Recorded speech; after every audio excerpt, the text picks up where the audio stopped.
Sampai dengan tadi malam jam 8, tim kami melakukan update data. Jadi total secara keseluruhan itu 123 rumah maupun fasilitas umum dan tempat usaha yang rusak akibat angin kencang yang terjadi dari tanggal 31, tanggal 1 sampai dengan kemarin. Setiap hari kami lakukan update. Jadi 2 kali kami update jam 12 sampai jam 2 dengan terakhir jam 6 sampai jam 8. Dari 123 itu fasilitas umum ada 9, yang rusak ringan 4, rusak berat 5. Tempat usaha ada 6, rusak ringan 2, rusak berat 4. Sedangkan rumah totalnya 103. Itu rusak ringannya 30, rusak beratnya 73.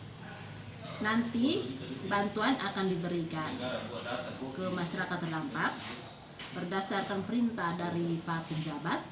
BPBD secepatnya membuat RKB, rencana kegiatan belanja, untuk memberi bantuan material ke masyarakat seperti seng, paku maupun balok ya. Nanti berdasarkan laporan-laporan yang masuk, tim verifikasi akan melakukan verifikasi terhadap foto-foto yang dikirim. Nah, kendalanya ini tidak semua lapor yang masuk itu ada foto-fotonya.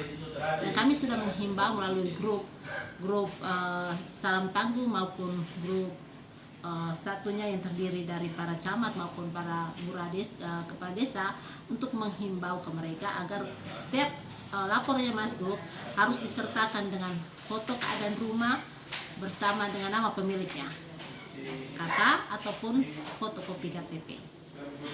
Hari ini tim kami juga akan melakukan verifikasi terhadap lapor-lapor masuk. Jadi kendalanya seperti itu. Kami mengalami kesulitan melakukan verifikasi ketika laporan masuk tidak lengkap.